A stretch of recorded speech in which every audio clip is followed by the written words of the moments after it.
ಆವರಣದಲ್ಲಿ ಇಂದು ಸಂಭ್ರಮಾಚರಣೆ ನಡೆಸಲಾಯಿತು. ಶಾಲೆಯ ಎಲ್ಲ ವಿದ್ಯಾರ್ಥಿಗಳು ಮತ್ತು ಶಾಲಾ ಶಿಕ್ಷಕರಿಂದ ರಾಜ್ಯದಲ್ಲಿ ಮೊದಲ ರ್ಯಾಂಕ್ ಪಡೆದ ಸಿ ಭಾವನಾ 625 ಅಂಕಕ್ಕೆ 625 ಅಂಕ ಪಡೆದಿದ್ದು ಅವರಿಗೆ ಅಭಿನಂದನೆ ಸಲ್ಲಿಸಲಾಯಿತು. ಭಾವನಾ ತಂದೆ ಚಂದ್ರಪ್ಪ ಮಾತನಾಡಿ, ನನ್ನ ಮಗಳು ಉತ್ತಮವಾಗಿ ವ್ಯಾಸಂಗ ಮಾಡುತ್ತಿರುವುದಾಗಿ ಹೇಳಿದರು.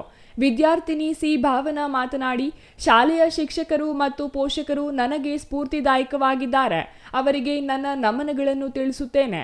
ನನಗೆ ಈ ಅಂಕ ಗಳಿಸಲು ಶಿಕ್ಷಕರು ಕಾರಣ ಎಂದರು.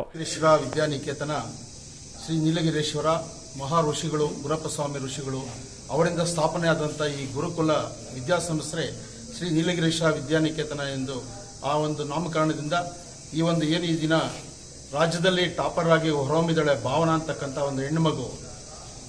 ಈ ಮಗು ನಮ್ಮ ಶಾಲೆಯಲ್ಲಿ ಪ್ರಾಥಮಿಕದಿಂದ LKG UKG ಇಂದ ಇಲ್ಲೇ ಓದಿರ್ತಕ್ಕಂಥ ಮಗು. ಇದು ನಮ್ಮ ಶಾಲೆಗೆ ಇಲ್ಲಿ ಪಾಠ ಮಾಡಿರ್ತಕ್ಕಂಥ ಎಲ್ಲ ನಮ್ಮ ಪ್ರಿನ್ಸಿಪಲ್ ಇರ್ಬೋದು, ಸ್ಕೂಲ್ ಸ್ಟಾಫ್ ಇರ್ಬೋದು, ಎಲ್ಲರೂ ತುಂಬ ಎಫರ್ಟ್ ಹಾಕಿ ಮಾಡಿದ್ದಾರೆ. ನಮ್ಮ ಮ್ಯಾನೇಜ್ಮೆಂಟು ಸಾಕಷ್ಟು ಓದ್ತಕ್ಕಂಥ ಮಕ್ಕಳಿಗೆ ತುಂಬ ಸಪೋರ್ಟಿವ್ ಆಗಿದ್ದೀವಿ. ಈ ಸಂದರ್ಭದಲ್ಲಿ ಕೇಶವಪ್ಪ, ನಾರಾಯಣಸ್ವಾಮಿ, ನಾಗರಾಜ್, ಸೋಮಶೇಖರ್ ಇನ್ನೂ ಹಲವರು ಹಾಜರಿದ್ದರು. Muninarayana, CTV news, Vijayapura.